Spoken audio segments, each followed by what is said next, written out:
किरण व्यास नारायण मिश्र। आज हम फिजिक्स के एपी नेट और सेट से रिलेटेड कुछ इंपॉर्टेंट क्वेश्चन आज फिर से डिस्कस कर रहे हैं। यदि आपने हमारे चैनल को अभी तक सब्सक्राइब नहीं किया है तो प्लीज़ आप हमारे चैनल को सब्सक्राइब कर दें और लाइक ज़रूर कर दें। आज का फर्स्ट क्वेश्चन है, what is difference between micro canonical ensemble and ground canonical ensemble. तो सबसे हम पहले देखते हैं इंसेंबल होता क्या है। तो इंसेंबल एक ऐसे सिस्टम का एक ग्रुप होता है जो सिस्टम एक दूसरे से इंडिपेंडेंट होता है। इंडिपेंडेंट का मतलब है कि एक सिस्टम का दूसरे सिस्टम से कोई इंटरेक्शन नहीं होता, उनमें कोई आपस में ओवरलैपिंग नहीं होती, कोई टकराहट नहीं होती। तो जब इस तरह के सिस्टम का एक ग्रुप बनता है तब उसे हम इंसेंबल कहते हैं।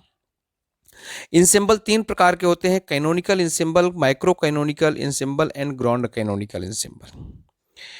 तो हम यहाँ डिस्कस करें माइक्रो कैनोनिकल। तो माइक्रो कैनोनिकल में मतलब इंसेंबल में बहुत सारे सिस्टम होते हैं और माइक्रो कैनोनिकल सिंबल में इंसेंबल में सिस्टम इस तरह से होते हैं कि एक सिस्टम से दूसरे सिस्टम के बीच में एनर्जी, वॉल्यूम और नंबर ऑफ पार्टिकल चेंज नहीं होता।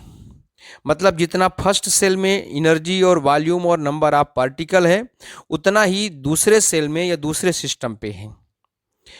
वॉल्यूम तो चाहे माइक्रो कैनोनिकल हो, चाहे ग्रांड कैनोनिकल हो, चाहे कैनोनिकल हो, तीनों में वॉल्यूम सेम होते हैं, लेकिन एनर्जी और नंबर ऑफ पार्टिकल में वेरिएशन होता है। तो माइक्रो कैनोनिकल में इस तरह से होता है कि किसी सेल में एनर्जी और वॉल्यूम और नंबर ऑफ पार्टिकल सेम होते हैं।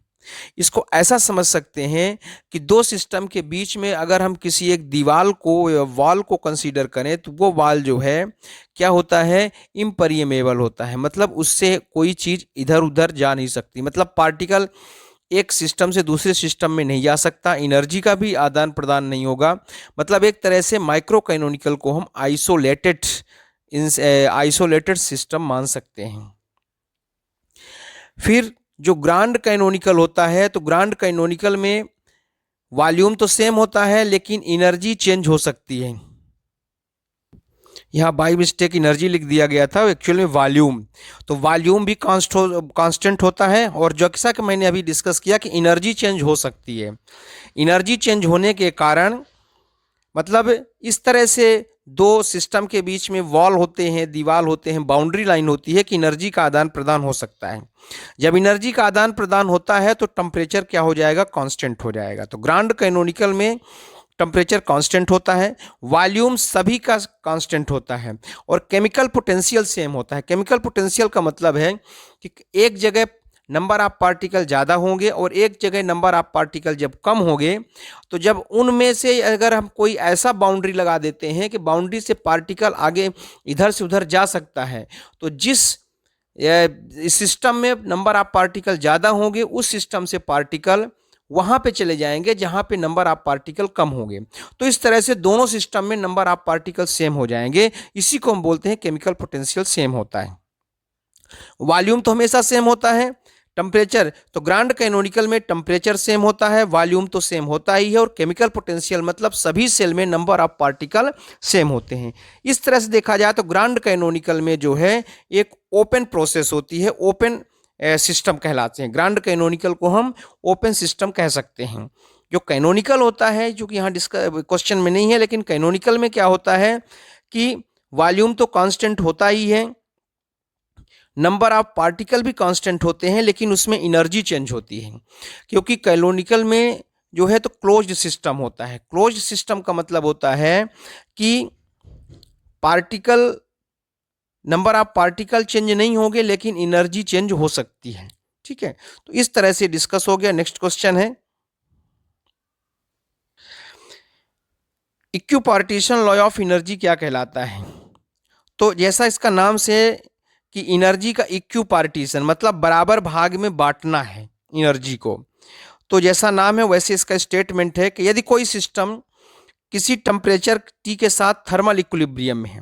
थर्मल इक्विलिब्रियम का मतलब होता है कि जब बॉडी का प्रत्येक पार्ट, कोई सिस्टम का प्रत्येक पार्ट आपस में सेम टेम्परेचर में होते हैं और एटमॉस्फेयर के साथ भी सेम टेम्परेचर में होते हैं, तब इसे थर्मल इक्विलिब्रियम कहलाता है। तो यदि कोई सिस्टम इस तरह से है कि सिस्टम के पूरे पार्ट्स, पूरी बॉडी जो है वो सेम टेम्परेचर पे हो और उसके आसपास का जो सराउंडिंग है वो भी अगर सेम टेम्परेचर में हो तो उसे थर्मल इक्विलिब्रियम कहलाते हैं। तो इस केस में थर्मल इक्विलिब्रियम में जो टोटल काइनेटिक एनर्जी है, सिस्टम की जो टोटल काइनेटिक एनर्जी है वो इक्वली डिस्ट्रीब्यूटेड होता है। किसमें? ऑल डिग्री ऑफ फ्रीडम में। डिग्री ऑफ फ्रीडम का मतलब होता है कि जब हम सिस्टम को स्टडी करते हैं तो उसकी स्टडी करने के लिए कितने पैरामीटर की ज़रूरत होती है, कितने डायमेंशन में स्टडी करते हैं। जैसे अगर कोई कार एक रोड में चल रही है तो अगर रोड प्लेन है तो 2 डायमेंशन हो जाएगा, तो इसको हम बोल सकते हैं कि इसके लिए डिग्री ऑफ फ्रीडम 2 है। अगर स्पेस में कोई चिड़िया उड़ रही है या कोई एरोप्लेन चल रहा है तो स्पेस में वो 3 डायरेक्शन में जा सकता है, 3D में है, इसलिए उसके लिए डिग्री ऑफ फ्रीडम 3 हो सकता है। तो equipartition of energy, law of energy कहता है कि जो टोटल काइनेटिक एनर्जी है सिस्टम का वो जितने सारे डिग्री ऑफ फ्रीडम है उन सभी में इक्वली डिस्ट्रीब्यूटेड होगा। यदि हम एक डिग्री ऑफ फ्रीडम की बात करें तो एक डिग्री ऑफ फ्रीडम में जो काइनेटिक एनर्जी होती है वो हाफ KT होती है। अगर 2 डिग्री ऑफ फ्रीडम होता, मतलब अगर x कोऑर्डिनेट है तो हाफ KT, x और y दोनों कोऑर्डिनेट है तो हाफ KT मतलब KT हो जाएगा। यदि x y z तीनों कोऑर्डिनेट है तो हाफ KT मतलब 3/2 KT हो जाएगा। तो इक्वली डिस्ट्रीब्यूटेड होता है। नेक्स्ट क्वेश्चन है, what is postulates of statistical mechanics. Statistical mechanics के पॉस्टुलेट्स क्या हैं? तो पहला है कि फेज स्पेस का मतलब होता है कि जब हम किसी ऑब्जेक्ट का हम पोजीशन आइडेंटिफाई करते हैं तो उसके लिए हम पोजीशन कोऑर्डिनेट और मोमेंटम कोऑर्डिनेट दोनों लेते हैं। तो जहां पोजीशन कोऑर्डिनेट और मोमेंटम कोऑर्डिनेट दोनों कंसीडर किया जाता है वो फेज स्पेस कहलाता है। फेज स्पेस में एक छोटे छोटे सेल को हम कंसीडर कर सकते हैं, उस सभी सेल की साइज सेम होती है। गैस के जो मॉलिक्यूल्स हैं एट रैंडम मूव कर सकते हैं, किसी भी डायरेक्शन पे मूव कर सकते हैं। फिर है जो पॉसिबल माइक्रोस्टेट हैं, जो संभव मैक्रोस्टेट के कोरस्पॉन्डिंग जो माइक्रोस्टेट है उसकी प्रोबेबिलिटी सेम होती है। जैसे हम मान लेते हैं कि 2 बॉक्स में 2 बाल को हमें डिस्ट्रीब्यूट करना है, तो हो सकता है पहले बॉक्स में 2 हो और दूसरे बॉक्स में 0 हो सकता है पहले बॉक्स में 0 हो दूसरे बॉक्स में 2 हो सकता है पहले में 1 हो और दूसरे में 1 हो। तो ये जो 0 2 2 0 1 1 ये कहलाता है आपका मैक्रोस्टेट। अब इसी में से हम माइक्रोस्टेट कैसे बनाएंगे? तो जैसे एक सेल में एक बॉक्स में एक बॉल है और दूसरे में B बॉल है, तो ये एक हो गया माइक्रोस्टेट। अब हम पहले बॉक्स में एक B बॉल को रख दें, दूसरे में A बॉल को रख दें, तो ये 2 माइक्रोस्टेट हो जाएगा। तो मैक्रोस्टेट तो 1 1 होगा, लेकिन जो बॉल है आपस में इंटरचेंज होने से माइक्रोस्टेट की संख्या बढ़ जाती है। तो सभी मैक्रोस्टेट के करस्पॉन्डिंग माइक्रोस्टेट की जो प्रोबेबिलिटी होती है वो सेम होती है। गैस में जितने सारे मॉलिक्यूल्स होते हैं, नंबर ऑफ मॉलिक्यूल्स होते हैं, उनकी संख्या कांस्टेंट होती है और सिस्टम की जो टोटल एनर्जी है वो भी कांस्टेंट होती है। ये है स्टैटिस्टिकल मैकेनिक्स का कॉन्सेप्ट है, ये क्लासिकल स्टैटिस्टिकल मैकेनिक्स का कॉन्सेप्ट होता है कि सिस्टम की टोटल एनर्जी कांस्टेंट होती है और गैस में जो टोटल नंबर ऑफ मॉलिक्यूल्स होते हैं वो कांस्टेंट होता है। लेकिन अगर हम इसको क्वांटम स्टैटिस्टिकल मैकेनिक्स लेते हैं तो गैस के जो मॉलिक्यूल्स है वो कांस्टेंट हो भी सकते हैं और नहीं भी हो सकते हैं। इसी तरह से सिस्टम की एनर्जी के लिए भी होता है। फिर है एसेसिबल स्टेट क्या कहलाता है? Accessible microstate. तो जो हम किसी चीज़ को कैलकुलेट करते हैं तो उसमें कुछ रिस्ट्रिक्शंस लगाते हैं, कुछ रूल्स लगाते हैं। उस रूल्स उस रिस्ट्रिक्शन को, कंडीशन को जो फॉलो करता है उसे एसेसिबल माइक्रोस्टेट कहते हैं, और उस कंडीशन रिस्ट्रिक्शन को जो फॉलो नहीं करता उसे हम अनएसेसिबल माइक्रोस्टेट कहते हैं। What is the relation between entropy and thermodynamic probability? Thermodynamic probability जो है is proportional to the number of microstate. Microstate के प्रोपोर्शनल होता है। एंट्रोपी क्या है? एंट्रोपी डिस्टरबेंस को मेजर करती है। इक्विलिब्रियम कंडीशन पे एंट्रोपी मैक्सिमम होती है और थर्मोडायनेमिकल प्रॉपर्टी प्रोबेबिलिटी भी मिनिमम होती वो मैक्सिमम होती है। तो चूंकि इक्विलिब्रियम कंडीशन पे एंट्रोपी भी मैक्सिमम होगी और प्रोबेबिलिटी भी मैक्सिमम होगी, इसलिए उनके बीच में एक रिलेशन है। वो रिलेशन क्या दिया है, S इक्वल टू के log ओमेगा।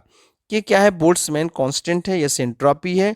एंट्रोपी जो है डिस्टरबेंस को मेजर करती है, डिसऑर्डर को मेजर करती है। थर्मोडायनेमिक में जो हम एंट्रोपी लेते हैं तो उसका कोई फिजिकल सिग्निफिकेंस नहीं होता, उससे के साथ कोई सिस्टम एसोसिएट नहीं होता, वो सिर्फ उस सिस्टम के डिसऑर्डर को मेजर करता है। लेकिन जब हम स्टैटिक्स फिजिक्स के साथ एंट्रोपी को कंसीडर करते हैं तो चूंकि एंट्रोपी और प्रोबेबिलिटी एक दूसरे से रिलेटेड होते हैं, क्योंकि इक्विलिब्रियम कंडीशन पे एंट्रोपी भी मैक्सिमम होती है और प्रोबेबिलिटी भी मैक्सिमम होती है। तो ये बोल्ट्जमैन ने इनको एक फार्मूले से रिलेट किया, S इक्वल टू के log W। W यहाँ पे थर्मोडायनामिक प्रोबेबिलिटी है। तो इसका अच्छा, जो थर्मोडायनामिक प्रोबेबिलिटी है वो प्रोपोर्शनल होता है माइक्रो स्टेट से, नंबर ऑफ माइक्रो स्टेट से। इसका मतलब एंट्रोपी भी जो है नंबर ऑफ माइक्रो स्टेट से रिलेटेड होगी। तो स्टेटिस्टिकल फिजिक्स में एंट्रोपी का संबंध किसी भी सिस्टम के स्टेट से है, मतलब वो सिस्टम से है। लेकिन थर्मोडायनेमिक्स में एंट्रोपी का मतलब सिस्टम के डिसऑर्डर से है, उसके डिस्टरबेंस से है। तो इस तरह से हमने इंपॉर्टेंट 5 क्वेश्चन डिस्कस किया। कोई डाउट हो तो कमेंट बॉक्स में कमेंट कर सकते हैं। Thank you very much.